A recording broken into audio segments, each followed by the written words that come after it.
It's time to BS.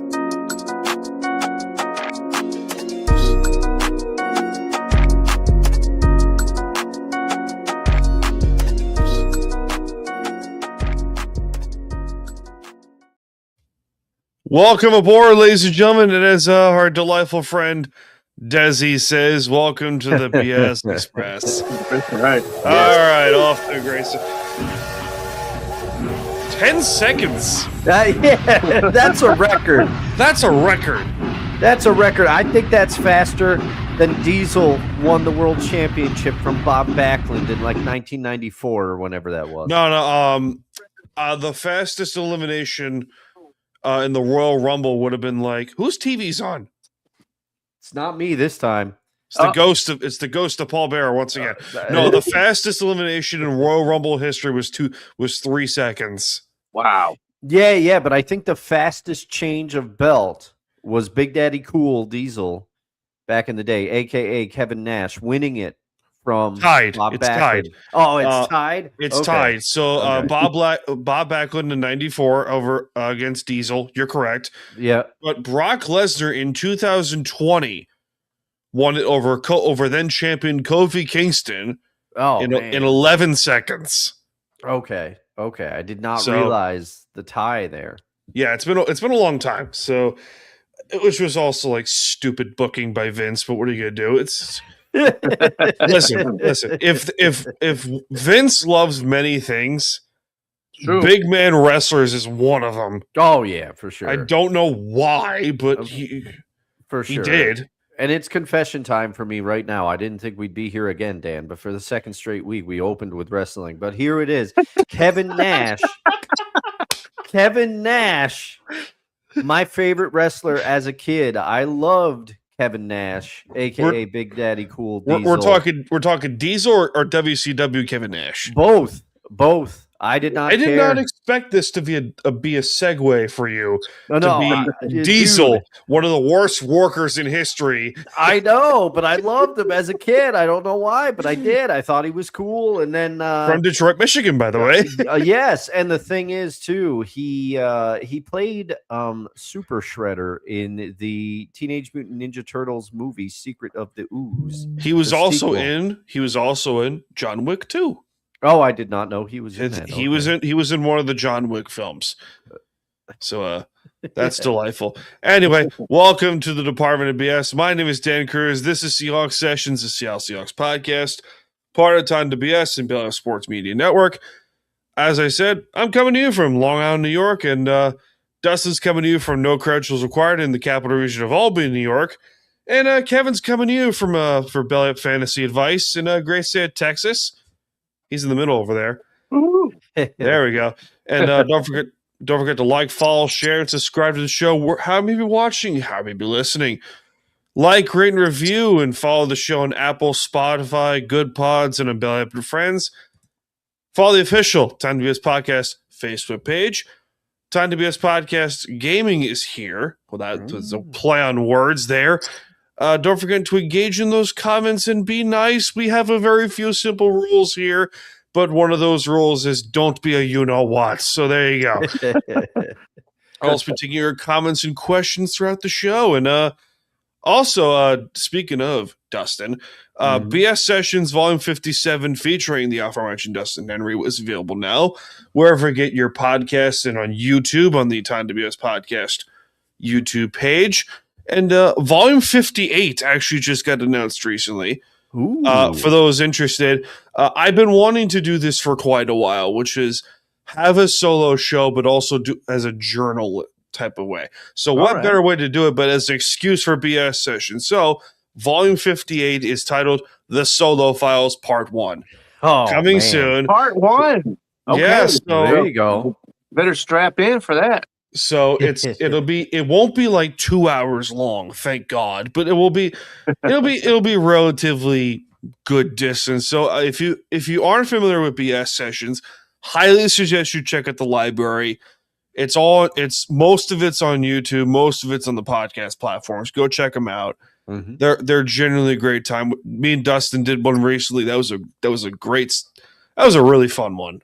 Yeah, we got heavy, but hey, I liked it, and I'd be happy to do it again. Like I said, we could talk about pro wrestling and our love of it and how it connects to childhood and a lot of things. There's a lot of directions we could go.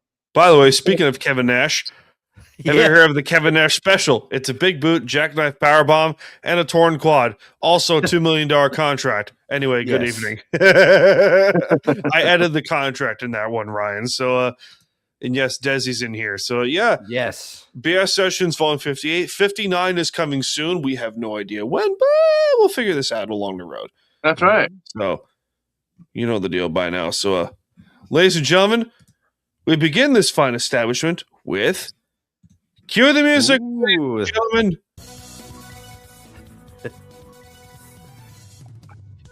Here we go. Okay. Our weekly news segment here on the Time to BS family of shows. The Seattle Seahawks have hired former Ravens defensive coordinator and all-pro for the Baltimore Ravens, Zachary Orr, as their next linebackers coach. And that was an interesting one. Yeah. Yeah. Coach. Apparently, he was up for some DC jobs. The Raiders was one of them. Yeah. So it's nice to. Hey, I like how McDonald is assembling a staff. I think it could be I think it could work out. The rumor is that he could take over for the current DC should the Seahawks defensive coordinator get a head coaching job. Aiden Durde, yes. Yes, from England, by the way. So. He's from England. Not a lot of people knew that. Okay. Nice. The Raiders have introduced. He knows how to cook fish and chips. All right, that was okay. That was, you know what? All right, fine. I'm asking because I like fish and chips. I do like this plate is rotten. The Raiders have introduced Seahawks offensive coordinator Clint Kubiak as head coach over the weekend, with expectations that the Raiders are going to take Fernando Mendoza with the first overall pick. Kubiak is confident for the Raiders' future success. Well, you would hope so. Otherwise, why would he take the job? Yeah. Good point. The New York Jets have hired former Colts and Panthers head coach Frank Reich as their new offensive coordinator. Okay, hear me out. Mm-hmm. I like this hire. Yeah, I like it I too. love this hire. Of the options available, I think Frank Reich was the best available. And have either of you gentlemen, and it's perfect that Ryan is in the chat because I would like him to comment on it. We may talk about it on No Creds tomorrow, but we have things to do. The Jets and Derek Carr. Apparently, there's some interest there. Derek Carr has said that he is healthy and he would pursue playing again should the right opportunity arise. So he wants to go to the Jets where the turf monster exists 24/7? I don't know. Apparently, the turf monster doesn't affect a shoulder. So I give up. I give up. I give up. I literally give up. All right. Anyway, multi-time NBA All-Star Chris Paul has announced his retirement after being waived by the Toronto Raptors earlier today. Chris Paul is one member of the greatest draft class arguably in NBA history, 2003, and played for 21 seasons and is amazing enough never won an NBA title. He Hall of Famer by far. Yeah, absolutely, no question about that. And if the Houston Rockets, if you remember, could hit a 3-point shot back in the day, that may have changed. Yes, for sure. This will be Desi's favorite. Here we go. One. Reportedly over in Mulan, China. Oh no! The Winter Olympics have reportedly ran out of condoms in just 3 days. That's stating the supplies ran out in just 3 days. They promised us more when they arrive, but who knows when. Did they get a special helicopter for that, or what? They rush ship them. Overnight. Well, don't do it Amazon because it'll go to the wrong front door. They don't want to go through the back door either. That's right. Oh, man. There we go. But I will tell you, this is not surprising. I've got Olympic fever, gentlemen. I've been watching, but here's the thing. This is always the unspoken and sometimes spoken about part of the Olympic Village. Oh, man. All the athletes, think about it. They're all in phenomenal shape. They all understand the lifestyle. They are ripped with testosterone. Yes, all they have been doing is training, and they want to let off some steam when they get over to the Olympics. And what better way to do that than to, use some your surroundings and perhaps some overnight ship prophylactics. The Old Spice whistle's getting some work. Yeah. It may need a cigarette after this. Oh boy! Oh no! Hey, do those shipments of condoms come in heavy loads? All right. That one. That was good. Yeah. You got to give it to you for that one. I will give myself that. I'll pat myself on the back there. That was give good. Yourself a self high five. Yes. Self high five. High five. There we go. That's wonderful. Oh man. You ever watch the show Scrubs? I've seen an episode here or there. And the guy that was on there always giving high fives. That's do an internal high five. I'm Dr. Wolverine. I'm Dr. Wolverine. Jesus. Speaking of Scrubs, don't want Grey's Anatomy in this room. Oh yeah. That's a show that I'm curious about. How is that show still around? I don't know, because it's been about 10 years overdue, isn't it? Okay. Yeah. Let's ask the one with the audience here. Desi, where is she? How is Grey's Anatomy still on? Because I tried watching that show like 6 months ago, and I'm like this sucks. Like, tell us what you really feel. Okay, so the running joke that I have is death, taxes, and television running out of ideas. There's almost always a police show, hospital show. Right. And Survivor. Don't forget that. Survivor. Oh, Survivor's different, but that's just the same thing. Watch it. I still watch it. Survivor. I'm still in. They don't have any compact store bathroom condom machines, says Desi. Do you think they just have one of those bottle dispensers? The candy machines, but it's just condoms. I don't know, but apparently that's a good idea. Yeah. That's $1 million idea. Kevin's mortified right now. No, one of my favorite. So okay, as a non sequitur, gentlemen, this is kind of a TV recommendation, and also it has to do with it, but it doesn't. On Apple TV, I've been watching For All Mankind. I'm in the first season. A friend recommended the show to me. I love it. It's an alternate history, and the space race is like the main focus. But in this version, the Russians get to the moon first, and it deals with how we respond and everything. But as a tie-in, and this is where it kind of ties into what we were talking about. Apparently, this is true. Astronauts at NASA, the suit affixes to a certain appendage, so you can go to the bathroom or whatever. There's things. And all the astronauts... It's very noticeable. All the astronauts were like, we need extra large. We need extra large. we need extra large. So none of the suits apparatus to have them go to the bathroom were fitting correctly because they all had such fragile egos. Nobody wanted to take the small size or whatever. So NASA made the sizing. NASA made the sizing medium, large, and extra large. That is wonderful. The astronauts to be honest about. That is wonderful. Wow. Okay. Wow. Oh man! But watch For All Mankind on TV if need be. Desi made a good point. It's because Grey's Anatomy is reality TV. Basically, the hospital scene is what? Okay, I'm gonna PG-13. There's no way every single doctor is that horny. Yeah. Well, maybe it's like the Olympic Village. They're the only ones that understand the stress. No way. And they have to relieve themselves before maybe they have a machine no in the bathroom impossible somewhere. Impossible. Impossible. I do not believe this information to be true. Oh, man. There's no way. We're gonna get screamed at. Yeah, maybe. But and You'd be apparently, surprised. The Pit on HBO is supposed to be a very good medical drama. Have not watched that yet. I have not watched it either. People were talking about it today, as a matter of fact, and it's must see TV. Oh, okay. So All right. that's not my recommendation, but that's what I heard. So Okay. Right. Anyway. anyway, Anyway.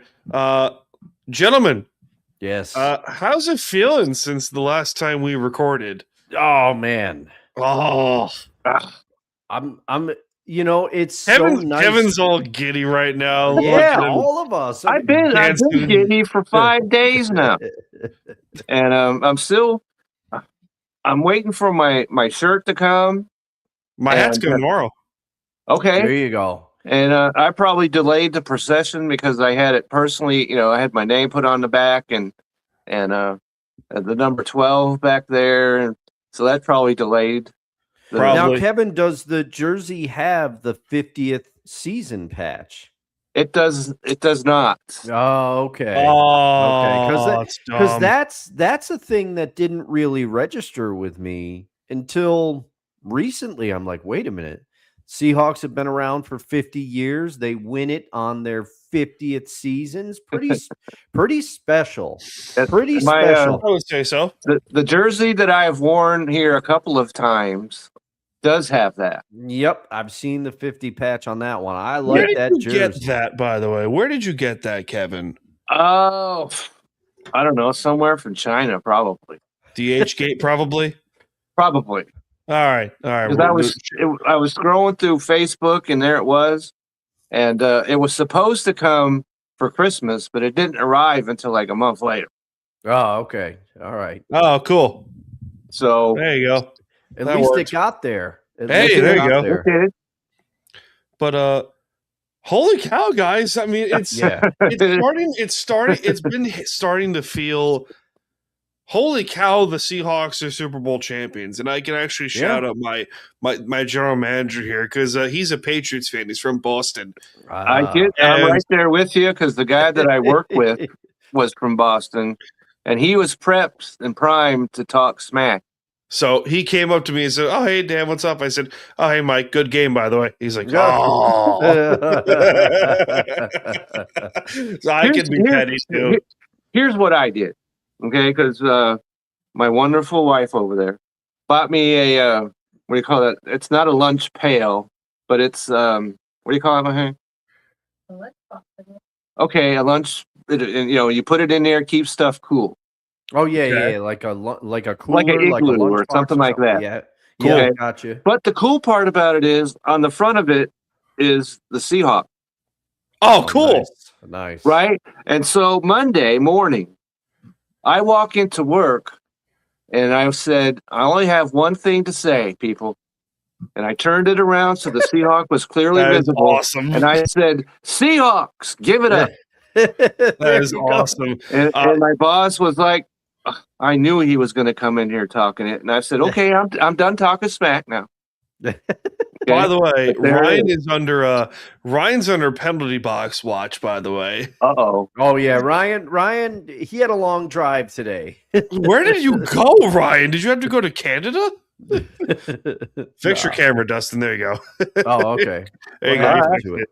it. All right. If he went to Canada, did he have his passport ready?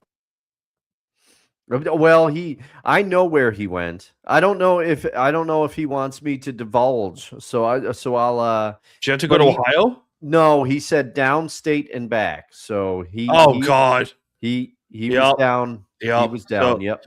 Ryan is currently enjoying a 10% triple IPA.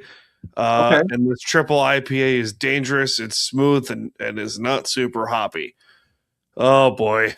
10% will sneak up on even a man like me. It would sneak up on real fast. But even a man like Ryan, he's got if you height want on something me. to sneak up on you, get yourself some Thai beer. Oh man, Really interesting. never had Absolutely. that. Anyway, we got a show to do. Yeah, yeah. So, when after the game, my fiance recorded, my immediate reaction. Oh, she recorded it. Okay. She recorded. I haven't posted it yet, but it was jubilation. Definitely like and Kevin, you and I talked about this on the Tuesday show, which was, Right. It felt like an 11-year wound that never fully healed properly. Yep. Was finally healed. Yeah. And I think it was, and the fact what it made it sweeter was it was against the Patriots. Yep. Absolutely. So it felt, holy cow, like 11 years of being a punching bag because of one play can finally be put to rest because of one game. Yeah. That's right. And it was amazing. It was amazing. So, Dustin, how you feeling? I'm feeling good, man. Like I said, I think I talked to you in the Patreon exclusive green room before episode 57 of BS Sessions. And I was kind of in shock. Like it didn't not shock because I thought they were going to win the game. But when it happened, even on the post-game show that we did after the Super Bowl, it was a quick 20 minutes in and out. But it didn't register. It didn't sink in what had just happened. You were still nervous? And now I wasn't still nervous. I knew you were. No, The way you were. I The thought way we you had were. retired that. The way that you. Until next season. Until next season. Because guess what? Week 1, I'm going to be nervous. But wait, you said the word. Yeah, there it is. But here's the thing.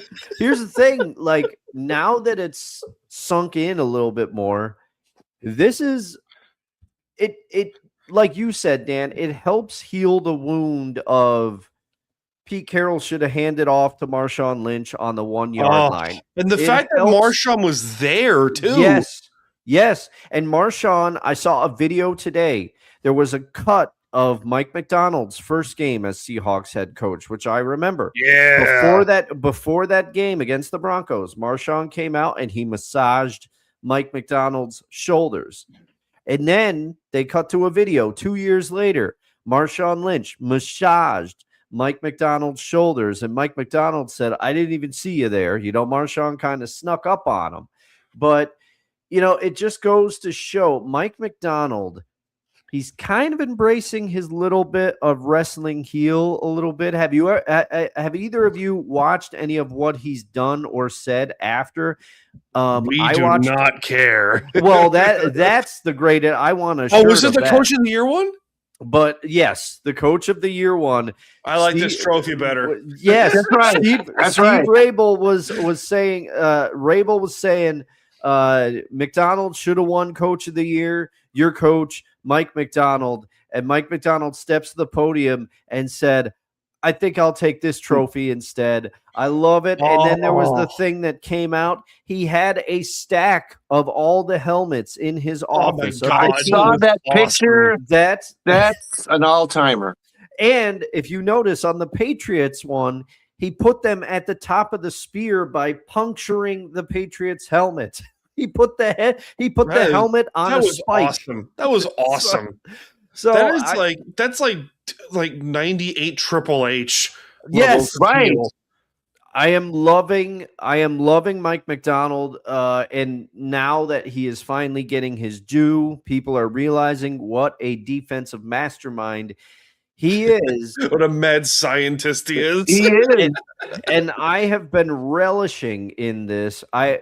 Because there's some other things in my life that I haven't been happy about recently. Like I said, Dan, I said you caught me on a day, so I didn't know what direction we were going to go on Tuesday's show. What we recorded on Tuesday came out on a Thursday. Sorry for that glimpse behind the curtain, everybody, but people have to edit things. Yeah, Justin. But this isn't easy. Yeah, That's I right. know. Except this show, you get it raw right here. So yeah. But where's the whistle? I'll pause for the whistle. There we go. So when it comes to the coach, and they said this the other day that he became the first head coach that calls the defensive signals to win a Super Bowl. Yeah, that surprised Technically, me. yeah. I guess there's been a lot that call the offensive signals, but no one that calls the defense. I didn't even know that's what he did. Yeah, that he was a defensive signal caller for the defense. I knew that. Okay, yes, I knew that. That's why you run this show. So, unfortunately, what are you gonna do? So, this guy is just making the scenes, going to all the night talk shows, and it's just wondrous to see him out there, and he's in his elements, which is not everybody that's in that embraces the stuff that comes with being in the public. Yeah. Just look at Marshawn Lynch. I'm here. Only reason I'm here so I don't get fined. Yeah, and the scariest part about this for the rest of the league, he's 38 years old. They're only going to get better. Yeah, they're only going to get better. Is that Byron Murphy had his coming up party in this season? No, for sure. This whole season, that man is only going to get better. Jaron Reed, granted he's 30 something years old, he's only going to get better. Leonard Williams, they're only going to get better. They have pieces there that they're going to retain. Right. They're only going to get better. They're going to get scarier. Right. And they have a relatively young football team. Oh, it's amazing. Yes. They have the fifth, most money available under the cap. Yeah. And I'm sure that's a conversation we're going to get into about the free agents. The free agents and what they should do and all of that. And so this is going to be a very interesting postseason. Not quite the roller coaster that last year's was. But, it'll be interesting for sure. Yeah, and the thing is, like, and I don't want to get too into next year because we have plenty of time to do that. But thank God. I have been savoring this Super Bowl victory. And this is the first time I actually tuned into the YouTube feed of the parade. I was watching some of the stuff on my lunch. They happened to be live while I was at lunch. Yes, and not a single car was caught on fire or turned upside down or any other nonsense. And by the way, can I also point this out here? Early segment for BS of the week happens to be the superintendent of Seattle schools. Yeah, because we definitely need to speak on that. Because he said, I'm not allowing any kids to leave classes. I'm like, are you serious? Yeah. You have to be that much of a sourpuss? Yeah. Where are you from, sir? Are you from San Francisco? Question. Yeah. Are you from San Francisco or are you from Los Angeles? Because you must be a Rams fan if you're that salty. Yeah. Come on, bro. Maybe, but I mean, to see the jubilation and this is the thing. I mean, I get it. Regardless of how you feel about certain things that are going on, regardless of anything about that, regardless of what's going on in your life, you never know what's going on in somebody's life. This showed that sports truly can bring a relief and improve the mood and your outlook. When something, I know the thing everyone always says, sports shouldn't matter that much, but guess what? Sometimes it does. Some jerk offs might have their favorite teams tattooed on their biceps. and sometimes it's who does that, huh? There's this there's a guy, and he's in my feed and everything, and he asked me to join his hockey fantasy league and everything else. And towards the end of the game, he sent me a text saying, "Why do your teams win every year and mine don't?" And I was like, "Wait a second, my teams don't win every year." Yeah. Matter of fact, my home state basketball team just got fined $500,000 because they're trying to fail. Yeah. So there's that. Yeah. By the way, but it's been a pretty good year, because I'm a Dodger guy. Now the Seahawks have won, so I'm just taking it in. I'm loving it. There you go. By the way, Ryan brings up a good point. Setting cars on fire is usually a Vancouver thing. This is true. Yeah. For those who don't get that story, after the 2011 Stanley Cup, That's Stanley right. Cup final Yeah. between the Boston Bruins and the Vancouver Canucks, I kid you not, Yeah, there were full-blown riots in the city of Vancouver. right. And they Because didn't the Canucks even win. lost. Yeah, there's documentaries on that. There's the 30 for 30 on that. And By the way, if you ever need to question how hockey isn't the national sport of Canada, that's a perfect reason why. Yeah, Because- I don't think that's seriously in doubt, is it? No. Okay. I'm Yes, just Jesus. checking. Like, I've only it- been to Canada one time. They're but- great people over there. Oh, they You know- are. They are. By the way, if you ever need to have some fun here, look up hot women in Vancouver. You're welcome for that Google search history. Sorry, Desi. I heard about this through the grapevine. It was not fun. I'll tell you that much. Yeah. It was disturbing for the wrong reasons. This is a special shout out to my dad in honor of the Winter Olympics. This is a joke my dad told me when I was very young, and I thought it was funny. Do you know how they figured out how to spell Canada? A few guys sat in a room and they said, "How about a C, eh? How about an N, eh? How about a D, eh?"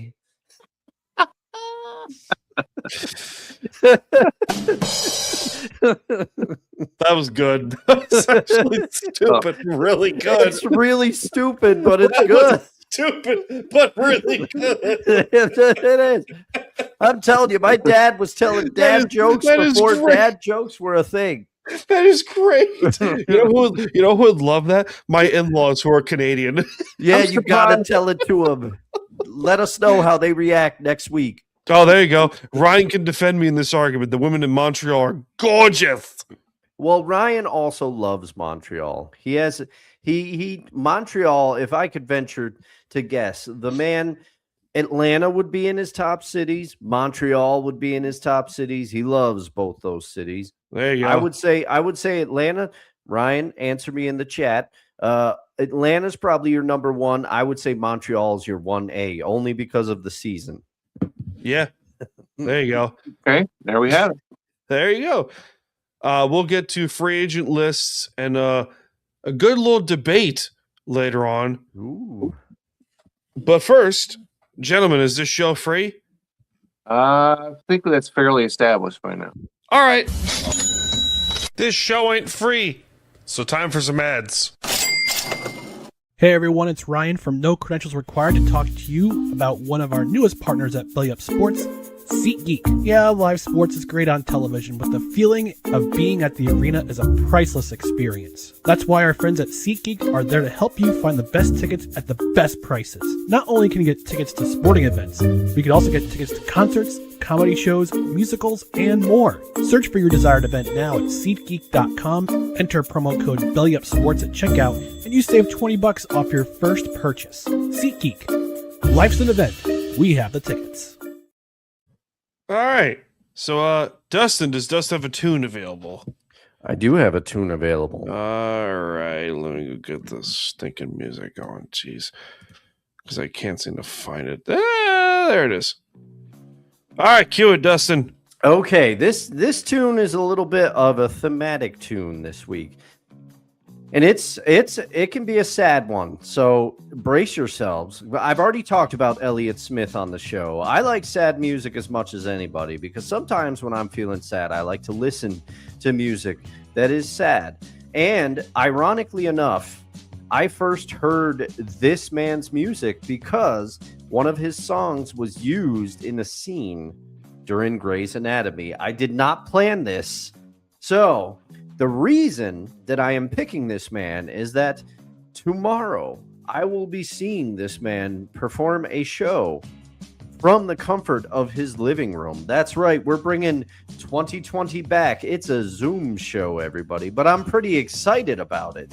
I don't know why he's touring, but if you've never heard of Greg Laswell, I implore you to check him out. I have been a fan of the man ever since I heard that song on Grey's Anatomy. That is not the song I'm picking today, though. The song I am picking today is It Comes and Goes in Waves. I love that song. It's a good song.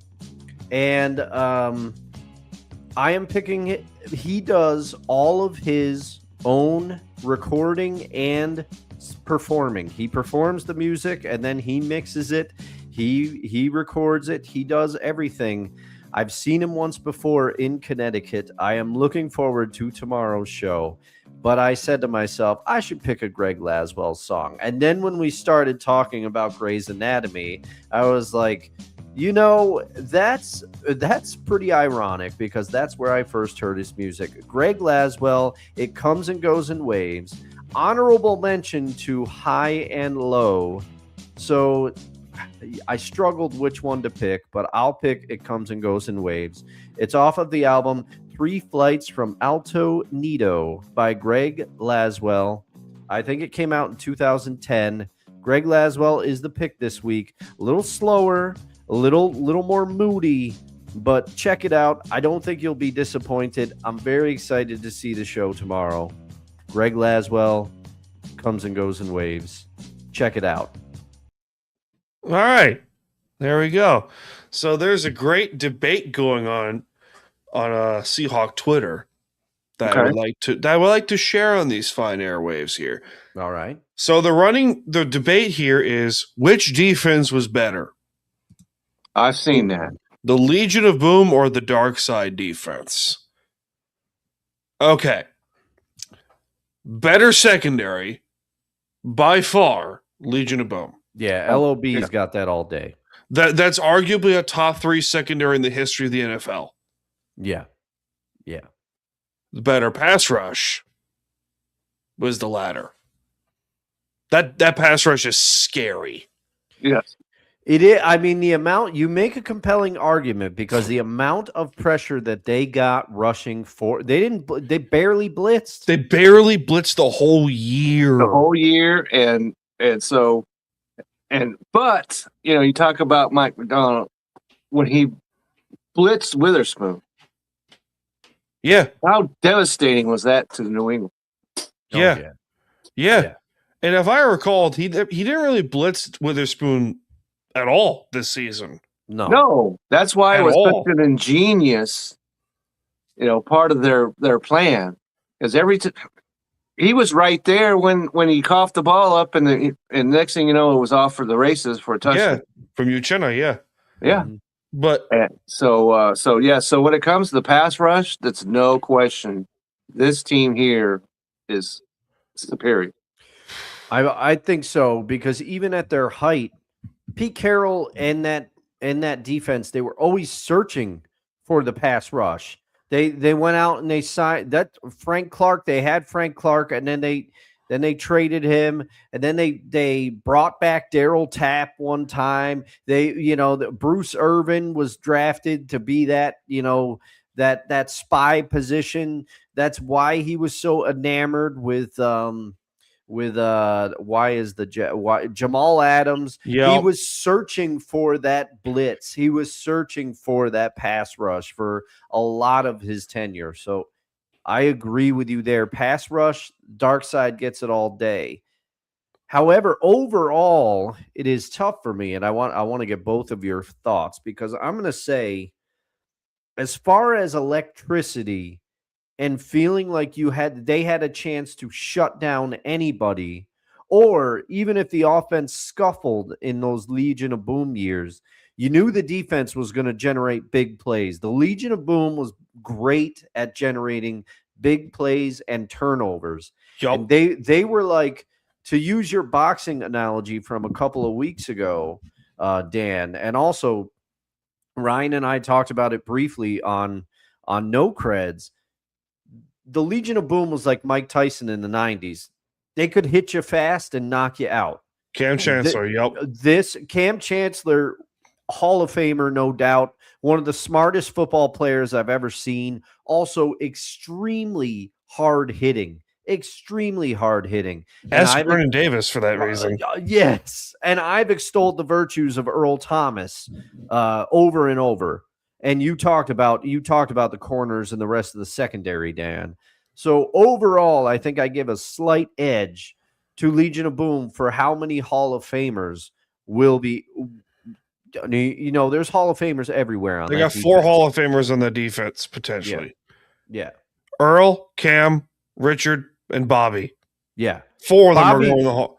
Bobby's a Hall of Famer, not even close. He should be first ballot. The man is a tackling machine. Even this year. He still is. Yeah. He's like the man of the year. So Ryan brings up a good point as I feel as if the dark side defense is better schematic. He's right because I watched the 2 Super Bowl teams like backwards a little bit after this Super Bowl, after this most recent Super Bowl. And I was watching the Patriots game. I'm like, they're just playing zone all the time. Yeah. Which is against Tom Brady is a death sentence. And then they had like Bobby Wagner and the KJ Wright covering Rob Gronkowski, which is terrible. And then as opposed to McDonald's scheme, which was, okay, we're going to rush Uchenna Nwosu, Byron Murphy, and Leonard Williams, and then here's Devin Witherspoon coming out of nowhere. Yeah. As the 4th guy. Yeah. Then we're dropping 7 guys in coverage. That's and right. We're the best. But we're going to get you with 4 guys. And they did. They could. Legion of Boom. I love the Legion of Boom to death. Yes. As we all do on this program here. Absolutely. The fact that McDonald's scheme was able to get to the quarterback routinely with 4, maybe 5, is nothing short of phenomenal. It is, and especially when you consider the offensive landscape that the NFL has, I don't know if you want to say, has it evolved or devolved? Okay. That's you're a not seeing, discussion maybe for another day. You're not seeing routinely 5,000-yard passers anymore. You're not. Okay. And so when it comes to that, the defense of today might be a little more complete. Aggressive than that other one was. But but still, both of them. And, it was nice to see some of the Legions of Boom. Yeah. You mentioned Richard. I saw Sherman him. was there. Yep. Sherman was out there. He's been out there. Yep. And so, for them guys to completely, given some of the issues that, Russell Wilson was involved in and everything else, for these guys to fully embrace the Seahawks team was great to see. Yes. And so I think that both defenses praise them all up and down. And I guess it just depends on your personal takes of what you think was better. Now, I will say, statistically speaking, Legion Boom was better by a little bit. Well, yeah. In most categories they were. Except maybe points per game allowed, I think, was this year's was better. They were, I think, the Legion of Boom 2013 was the first defense since the 85 Bears. Yes. To lead the league in points, yards, and turnovers in the same year since 85. Now, if you're mentioned in the same breath, that's right. As the mid 80s Chicago Bears, yes, that's like okay, like you're on the pantheon, that's right, of greatness, because we could go down a rabbit hole of what we think the 10 greatest defenses are in NFL history. The Legion of Boom is somewhere on that list, and absolutely. And the 85 Bears is easily 1A or 1B. That's the thing, because that's what I was going to say. And also, I think what elevates the Legion of Boom just a little bit is that they shut down statistically the top offense ever at the time. Yes. They held them to 8 points. They sure did. And mauled them. When the Bears won their Super Bowl, they did not go up against any kind of offense like that. You could argue this. You could argue the Steelers of the heyday too. Yeah, the steel But curtain the same point, the steel curtain did something that the Seahawks and the Chicago Bears did not do. And that was shut down their Super Bowl opponent 4 times. Yeah. Twice in the Dallas Cowboys. Right. Yeah, that's impressive. And as we've talked about ad nauseum on this show, I think the disadvantage that the Legion of Boom has is Pete Carroll's scheme. Because Pete Carroll believes welcome much. to the dark side, Dustin. Doesn't it feel great to be wrong? Here's the thing. I remember and this is not, Pete should be respected forever for drafting those players, put it with John Schneider, both of them drafting those players, putting that into place. But Pete's faith in his scheme, I remember the only time where I kind of went, what? Somebody asked him, there was some variation of this. It was either before the Super Bowl against the Broncos or the Patriots. And somebody said, will you put Sherman on their best receiver? And he said, that was the other thing. No. He said, no. He said, Sherman will stay in position. My scheme relies on players staying in position. He will play the I'm trying to do it in my head, the left side of the field, and whoever is lined up against him, that's who he's on. And Which I'm like, Byron at the time, you have to take your best corner and move them. You have to match them against the team's best receiver. Just paste them on there. That's what I remember doing. Ryan was doing a watch along on that Monday night game where the Jets played the Dolphins. And I said, I am no defensive coordinator, but if I'm the New York Jets, don't I just take Sauce Gardner and have him shadow Tyreek Hill the entire game? And, it's the same principle. So that's why I think, because Mike McDonald does a much better job of adjusting to the feel of the game. And absolutely. So we've discussed this on this very show throughout the season. Yeah. We've seen, like against Tampa, where they got just kind of thrown down a flight of steps. They didn't blitz. No. And then after that, then they put that in the sauce a little bit and mix it all up, and they were better. Yeah. They were able to respond because he adjusted sometimes in game. Yeah. And so when it comes to that, this defense is far superior to be able to, like the Rams needed one kind of defense. And the other thing, the Patriots needed a different kind of defense, and he mixed it all up together, and now he's the champion. You know what? The one thing that Darkseid has that the other thing is that Darkseid has that the Legion of Boom did not have. That was depth. Yeah. They had depth. They have depth here. They are 5-6 deep everywhere. Yes. Pete and the LOB had depth at corner. We all remember they had depth at secondary. Let's be honest here. Yeah, they had depth in the secondary, but outside of that, nothing. How many times did Bobby Wagner go down in 2014? We were like, we're really going to rely on Brock Coyle to be the middle linebacker. Yeah, well, and the thing is that's it's just like, really, like if Ernest Jones goes down, okay, at least you got Drake Thomas who played really well this year. Yes. That's right, and that's exactly what happened, because there were guys that, especially early on, we were always talking about what defenders were not playing that day. Even Worry, and some of the other guys, and they still were able to hold teams down. Yeah. Spoon wasn't even healthy for a good chunk of the season. That's right. Spoon was out for a couple of games, and Josh Jobe, wasn't he out? Marcus too. And still they were able to put together whatever the deep team they were playing. What defense was needed, they had it. Yeah. Yep.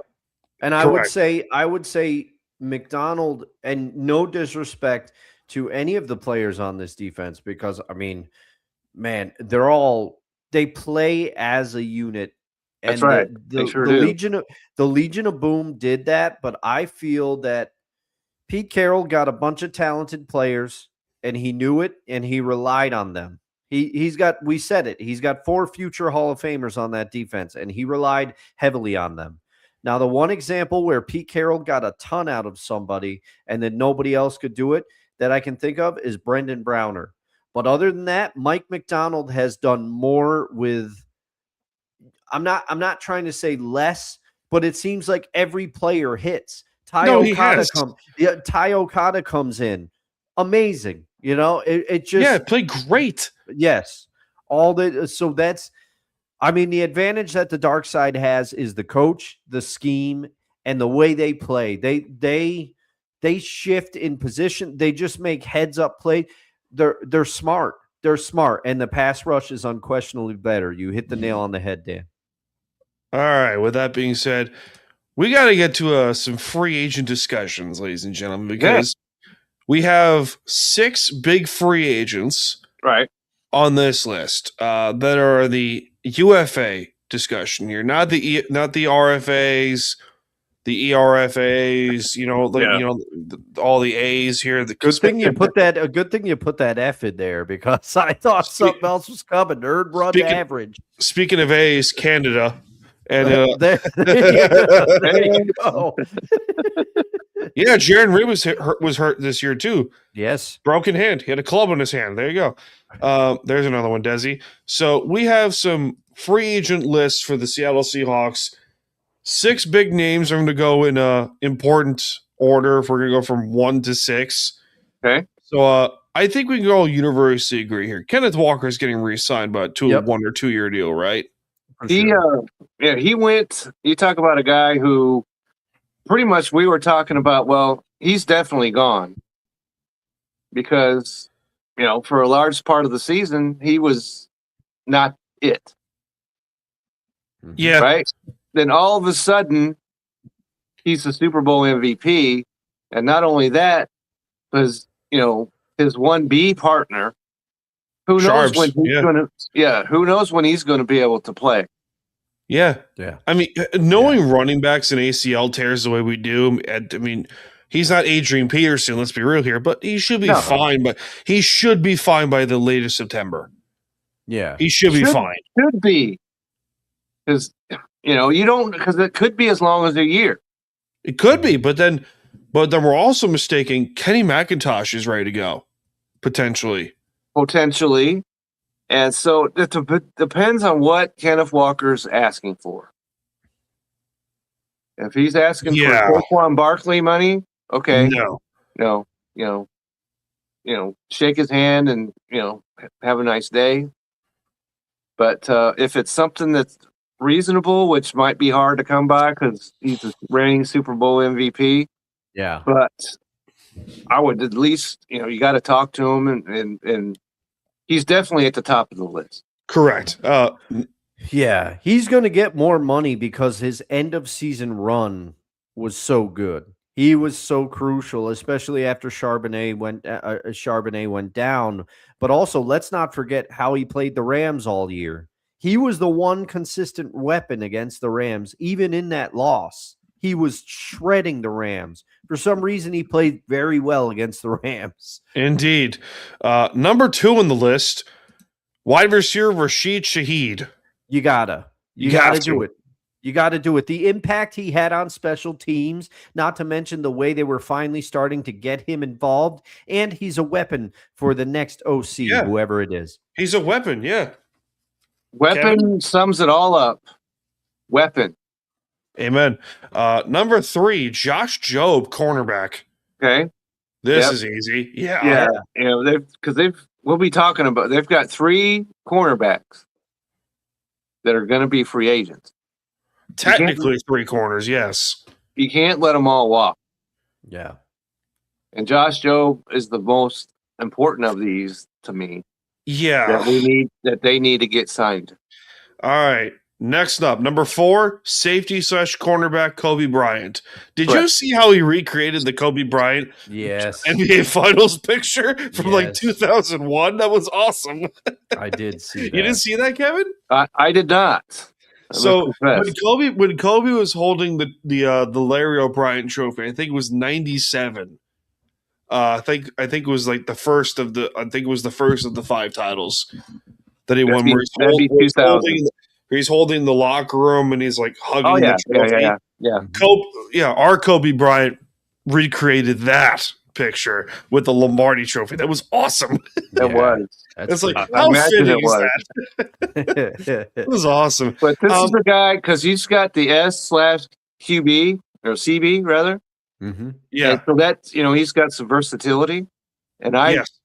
give a lot of credibility to versatility. So Yes. yeah, he's on my list too. You're a to be fantasy baseball man, Kevin. You love a That's good right. utility infielder. So That's we right. all know If this. he could play, second base, outfield, come on down. He was drafted as the nickel corner. People forget that. He was I forgot that. He was the what the heck was it? He was the Jim Thorpe winner. People forget that. For those that are into college football, he was the Jim Thorpe Award winner at Cincinnati for the best defensive back in the country. Who was also his secondary mate? The 4th overall pick, Sauce Gardner. There you go. I kid you not. This guy, Kobe Bryant, won the 4th round. I kid you not. So I would re-sign him. I would But as the well. only reason I'm skeptical about the term is because of 2 guys. Ty Okada, Nick Imanwari. That's it. Yeah. That's the only reason. If you are signing him to be your nickel and you're letting one of these 2 corners walk, being, Josh or Tariq, and you move Witherspoon outside, okay, Kobe, you're the nickel. Yeah. Or you can play outside and you're just as effective. Well, because and it's confounding for me to say this, but you hit the nail on the head of the one that I think they should let walk if they have to. We'll get to that later. Yeah. So, number 5, outside linebacker, Boye Mafe. Okay, statistically, he did not have the greatest of seasons. Well, no. Okay, Kevin, here we go. We'll get your No, numbers I'm out. not arguing with you. But he had some, physical issues as well. Mhm. Yeah. And so, I liked what I saw of him late in the season. So I'm all for getting him signed back up. So, Dustin, give your thoughts while I go find Mafe's stats. I mean, I see the thing is, I always forget, and I have to look this up, but Boye's younger than you realize, right? I think He's 27. All right, so he's a little older than I thought, but I still think he's a force when healthy. That's been the problem. He hasn't been healthy, but I think he's someone that you have to re-sign because I think there's good football, a lot of good football left in Boye Mafe. I don't think we've seen his full potential, and I think Mike McDonald is the coach to unlock it. So I have his stats. I'm going to go based off the last 2 years. Actually, technically 3 years if you count 2023, where he really blossomed. So in 16 games, 2023, total tackles 52, solo 35, 9 sacks. Yeah. Okay. 2024 went down to 6 sacks, but that's because also Derek Hall was getting some snaps as well. 25 solo tackles, 40 total in 15 games played. In 2025, 31 total tackles, 11 solo, 20 assists, 2 sacks. But you watch the tape and you go, okay, he's getting pressure. He's getting pressure on these guys. Right. Yeah. And that's where the pressure statistic, which I had never heard of, well, I'm sure it was around, but that was preeminently discussed this year, is how much pressure you're putting on a quarterback. Yeah. And the Seahawks, as I had mentioned, when we discussed what was it, number 2? I think so. I think they were up second there. to Denver. Yeah. I think so. It was second or third, but it was unbelievable. And so pressure, is something that you can quantify now. And I think that he brings that, the pressure, and then somebody else actually gets the tackle. I'm fine with that. Yeah. I'm with you on this one because he's one of those weird players where at Minnesota he could play defensive end, he could play outside linebacker, he could play inside and be the weak side linebacker too if need be. So he's incredibly versatile. I would re-sign the guy because it brings more depth to your edge rusher position. Yeah. And you need that if somebody goes down. I mean, that's where you need it. Yeah. Or if one guy gets suspended for accidentally stepping on a guy's ankle. Yeah. Okay. Number 6, the great debate of Tariq Woolen. It's not a debate, as far as I'm concerned. All right, Bye-bye. Kevin, here you go. Bye-bye. Okay. Wow, that was quick. Somebody's got to clip that. Bye-bye. On it. I'm on it. Who else is editing this crap? Let's be honest here. I know. Okay, this is the guy who would punctuate a great play and then the next second do something completely boneheaded. Yeah. Or could be completely out of position. Yeah. Right? Against Tampa Bay. He was turned every which way but loose. Yup. If you remember that game. Yeah. He was facing the wrong way and everything else. And then against the Rams, he makes a solid play. And the next thing you know, 15 yards, penalty, automatic first down. And then he gets burned on the very next play. We're not even talking about like the elephant in the room. This was the first game of the season. Yeah, that's what I was going to say. The Niner game. He went he went for the big play instead of the stop, and that's how they lost that game. That's right. That was a big element of that game and against Tampa as well. And so I saw him talking about, oh, yeah, I'm a great cornerback. So, I deserve money. Well, you can get it. But, do it down the street. Let's call it what it is. He did it again in the Super Bowl. He got burned by Mac. I'm going to dress up like Hannibal Lecter Hollins. Mac, I don't wear shoes, and I thought I was a number 1 in Buffalo Hollins. He got torched by Mac Hollins. He did. That's why they gave up 200 yards in the fourth quarter or whatever it was. The thing is with and forgive me because I know I've made this analogy before, but I want your thoughts on it, Dan. Tariq Woolen has talent. There is no doubt about it. Yeah. But he has Dennis Rodman in him. If you can keep Tariq That's Woolen a great focused, analogy. It is. If you can keep Tariq Woolen focused, he can be one of the best in the game. But he's like a ticking time bomb. At some point he's going to do something. And I'm going to make another analogy that's a little closer to home. DK Metcalf. Because what did we complain about with DK Metcalf all the time? We loved his ability to get downfield. We loved his ability to make big plays. There's no denying he made a lot of big plays as a Seahawk. To quote Ryan, yeet Woolen into the sun, and my son, the Jets, because Aaron Glenn could say, I can fix him. I can fix him. He's this amazing boy. Don't worry. I told his mother already I can fix him. Shut up. But that's the thing. DK was, to put it lack of a better term, hot-headed. We saw it and this a high year school in Pittsburgh. dropout anyway. We saw that. That's right. When he hit the fan.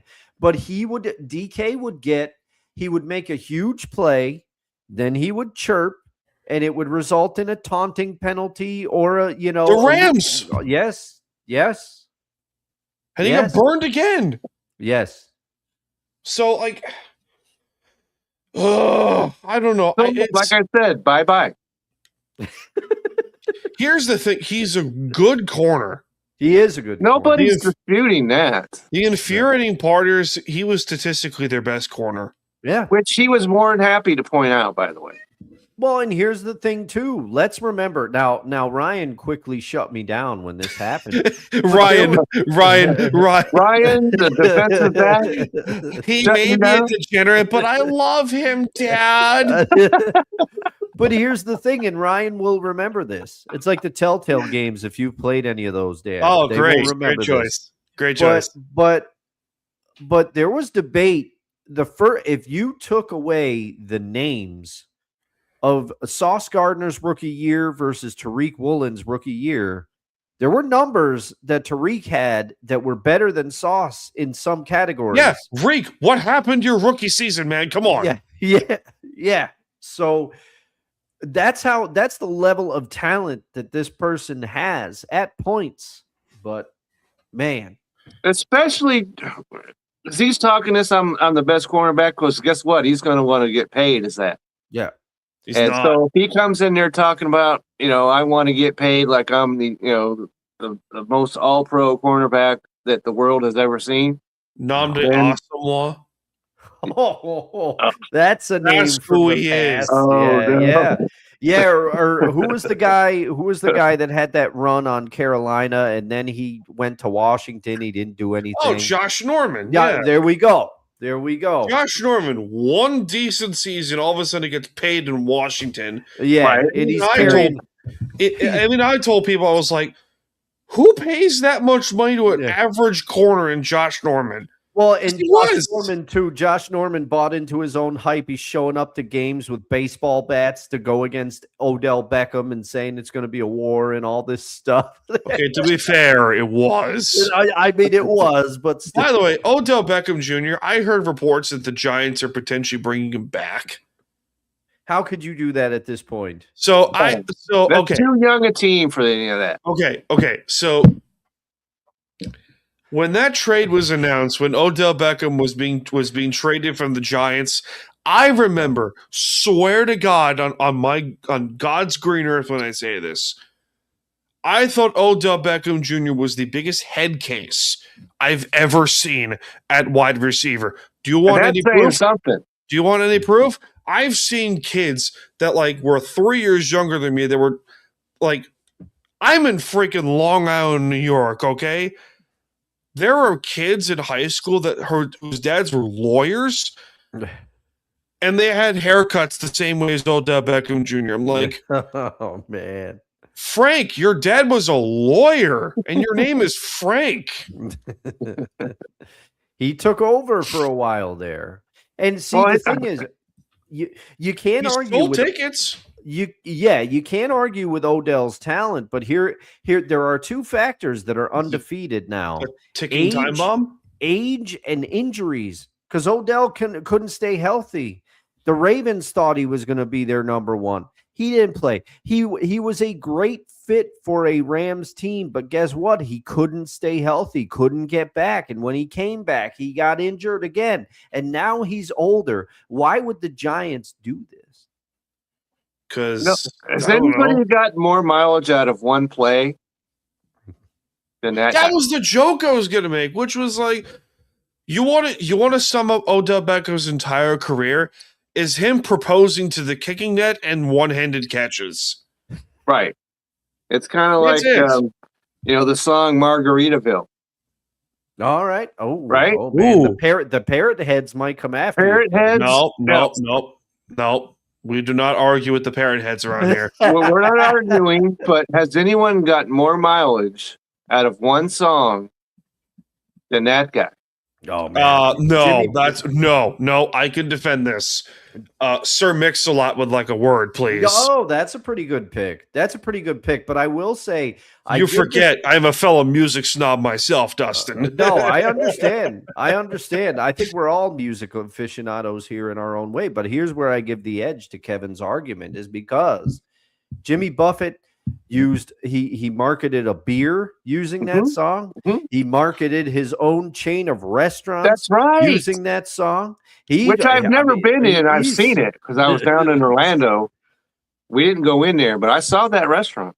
Yeah. Yep. And he also was on Hawaii Five-0 There you Oh, go. I a didn't couple know of that. episodes. So one song, gave birth to all of that. You pissed off Desi there, Kevin. Oh, is he a parrot head? Are we about to? Oh, Ryan, I know what you're doing, and now you've pissed me off. You pissed me off because I know you did it on purpose. Okay, that's enough of you. He knows my thoughts on Micah Ruzioni because Ryan is 100% right about the only other person that I would argue is Mercury Morris on the 72 Dolphins. He would come out and he would talk to anybody. He'd be like, "Oh, do you know what we did?" And it's like, "All right, Mercury Morris, it was 1972. Will you stop talking about it?" But ESPN, they kept trotting him out every time. I will beg to argue with this, and I will also say David Tyree. Bad example. I think a Ruzioni takes the crowd because he's doing it. He's doing these like he was on interviews with other Hall of Famers in pro sports, and a Ruzioni's like in Lake Placid. I got after it. And then he's like, I don't have to pay for a beer ever. People buy me beer. It was one goal. I get it was awesome, but it was one goal. And Micah Ruzioni's like, hey, remember what I did in Placid in 1980? Right. Jim Craig, perfect example. Yeah. Is he dead?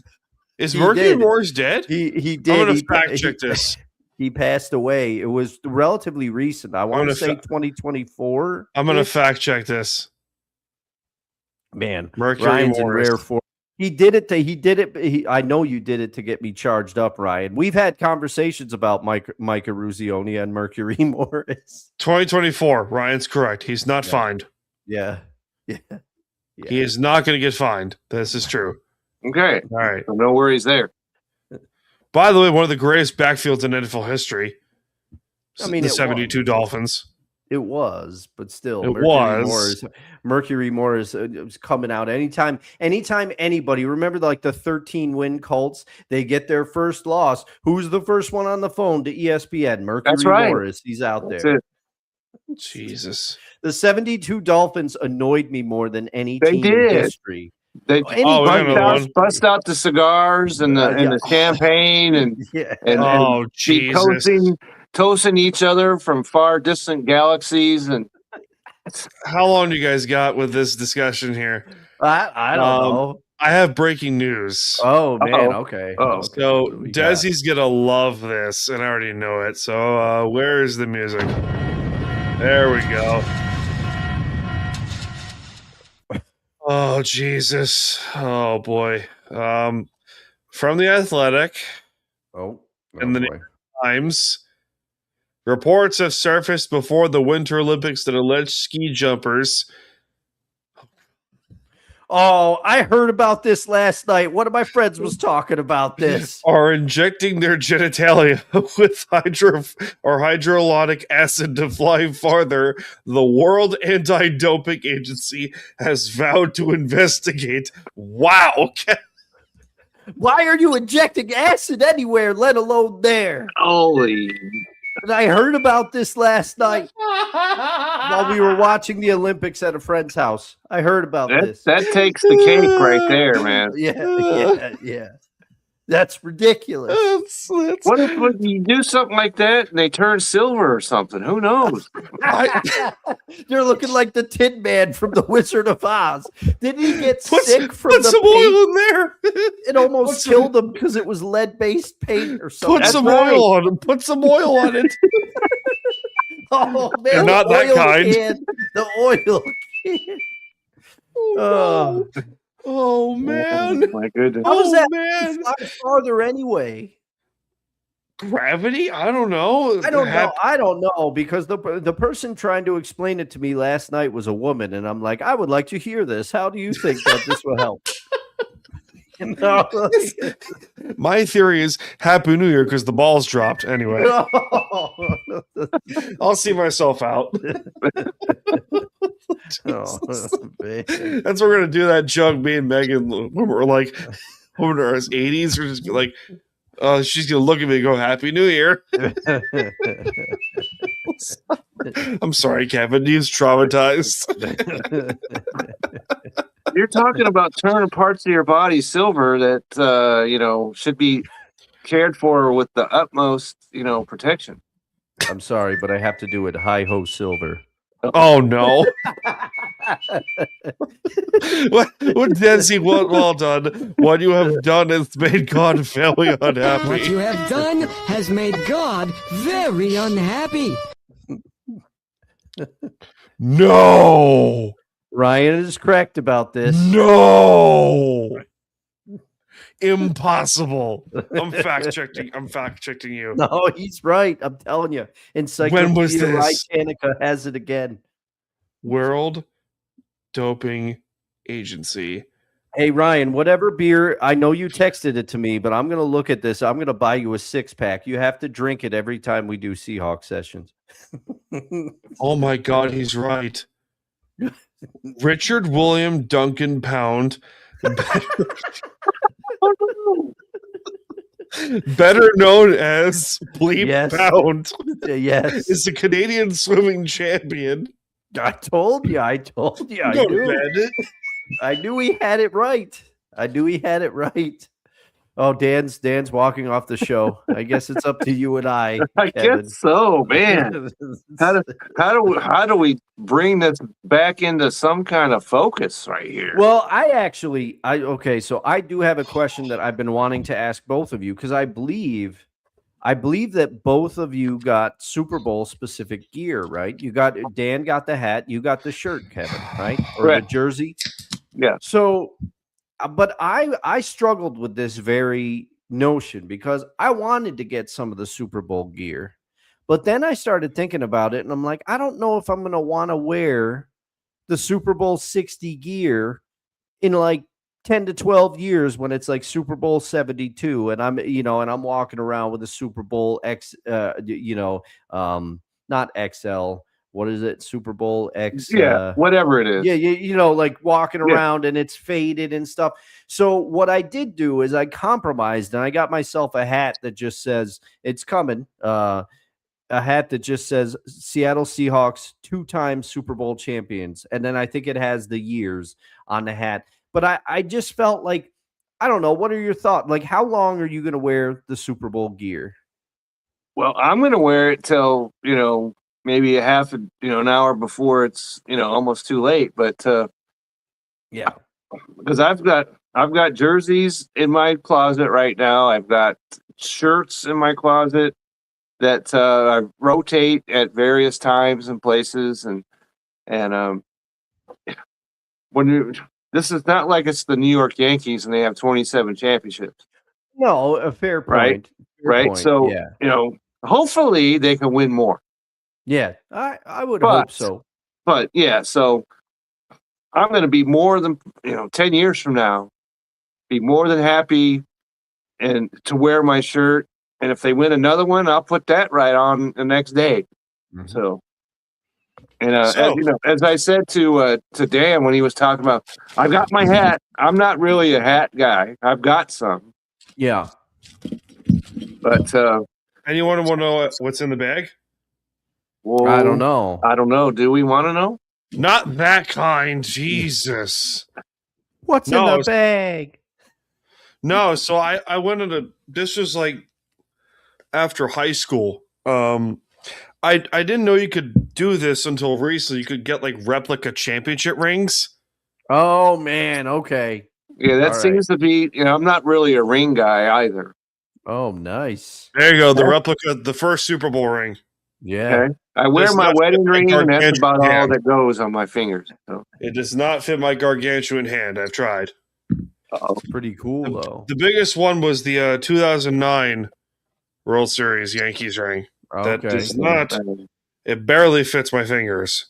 And then somewhere I got here is there. I'm sorry, Ryan. What do you got? I'm sorry, Ryan. Oh no! 1969. How'd you end up with that one? How'd you end up with that one? Amazon. I have no idea. Oh man. Well, as long as you, the challenge with Amazon is to get it delivered to the correct place at the correct time. And then the Miami Heat, 2013 championship. Yeah, I think it was 2013. Yeah, I'm going to keep this in the corner somewhere. And then my personal favorite, Billy Smith, 1983 Stanley Cup champion New York Islanders. I was going to say there's an Islander ring in There's there. got to be somewhere one for you. coming. Yeah. Yeah. There is. There is. Yeah. But There is. you know, that's Yeah, Ryan, we discussed this in the Smooth Report, by the way. They literally ran out of condoms. Yeah, well, now we know that these guys have a disease, a disorder that I'm colloquially going to refer to as AP, and it doesn't stand for the Associated Press, if you know what I mean. Oh. The Old But- Spice whistle is getting a workout today, boys. Yes. Oh my Yes, god. it is. But that's the thing, and I know I probably should have gotten the Super Bowl stuff, and maybe I will, and I'll wear it with pride. But Well, you probably get it, and it'll be a better price for it anyway. yeah, who knows? But I have my New York Yankees 1996 World Series jacket, and I won't get rid of it. But I mean, this jacket, I've had it since 6th grade, and I don't really wear it, partially because it's suede, and I don't want to, suede can get messed up in any type of weather, and you got to treat it and stuff.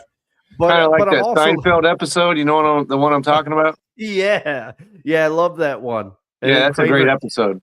Kramer turns the coat inside out, and he's like, Yes. "See, I like it like this." Yeah.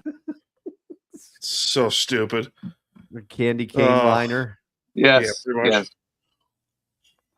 Oh, man. Pretty much. Yep. And then Kramer at the end of the episode, he's wearing the coat. He goes, "See, I like it like this." And then he has the leather coat that Jerry had given him, and he goes, "It's too bad you gave me this one too." And he just walks out. My God. I love him. I love him. So, that being said, we got so the off season's here. We must for God's sakes. Jesus. Ryan and Desi are just having a blast in the chat. Yes, they're ping ponging. Oh my God. Are they being shipped by Amazon's flag shaped rockets, Desi? Phallic Shaped rocket. It's like Spaceballs. It's like the scene of Spaceballs. Oh man. It looks like a giant. It is. Yeah. No, it's the Austin Powers one. It looks like a Austin giant. Powers. Oh, that's one of the funniest things I have ever seen in my life. It looks like a giant Johnson. That's the timing on that is great. Oh, Mike Myers, you comedic genius every now and then. Have you guys ever heard my Mike Myers Shrek impression? No, you should do it. Let's Oh, bust no. it out. Oh no. Let me go get back a little bit here. All right. Donkey! Why do you name me Swamp Donkey? It's pretty good. It's pretty good, but I still maintain Donkey. your Don't you understand? Ogres are like onions. We have layers.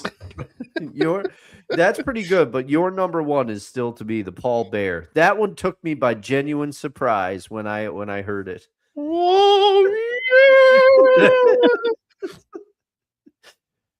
So Oh, simple man. yet effective. Yes, it is. There you go. It's like a giant Johnson. Yeah, yep. There you go. There it is, right there. There you go. Zinger. Bazinga. There we go. All right, we're done with the jokes. We milked this one dry. We'll We never have. talk. We'll never talk. Top CANADA.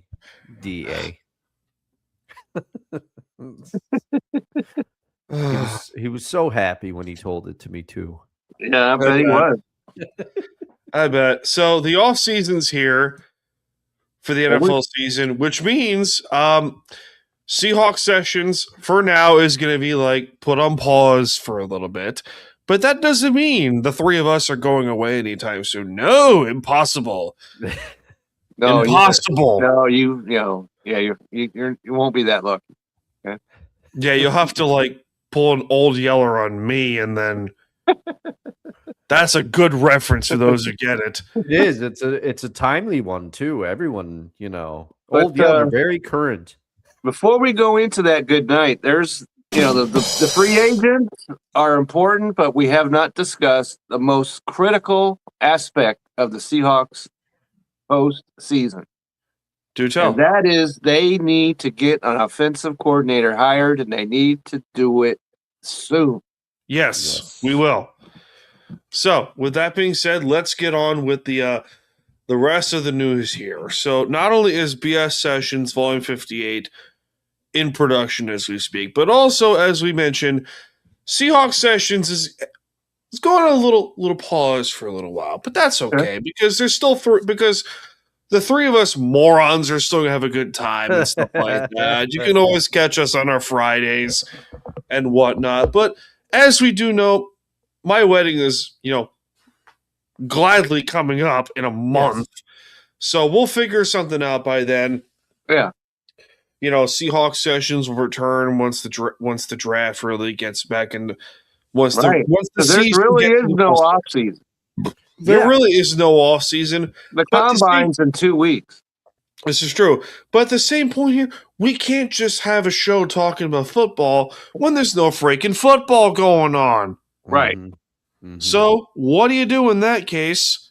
Well, you bring it old reliable, as the kids would say. There we go. There we go. So yeah, Time to BS is taking over the productions of Seahawks Sessions for a little bit, which is fine because you can catch us on Fridays, 8 p.m. live stream time, the whole 9 yards. You get myself, you get Kevin, you get Dustin. We're gonna have some fun. Maybe it'll just be me and Kevin. Yeah. Maybe it'll be me and Dustin. Maybe. Yeah. Maybe it'll be Kevin and Dustin. That would be something. That would be something. That'd be an interesting ride. That'd be an interesting roller. And deep cut Seahawks Sessions fans who tuned in to the post-game shows, maybe there'll be a BK sighting. We don't know. And if you know what BK stands for now, and it's not Burger King. That's right. It's not Burger King. That's a reference. That's right. Dan, did you already forget? Kind of. All right, I'll fill you in after the show, but I can't reveal it. No, it's fine. It's fine. Don't for the safety and security of some involved. I'll figure it out eventually. Don't get me wrong. It's fine. But yeah, as of the next several weeks or several months or so like that, until the offseason really settles out a little bit and we get back into the swing of things.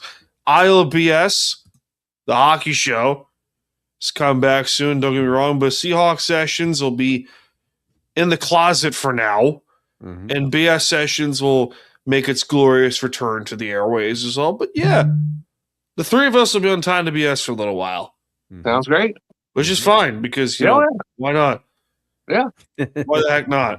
So what are you gonna do, right? Right. So any final thoughts, guys, to close up shop for the day? Yes, Ryan, you do. Jesus.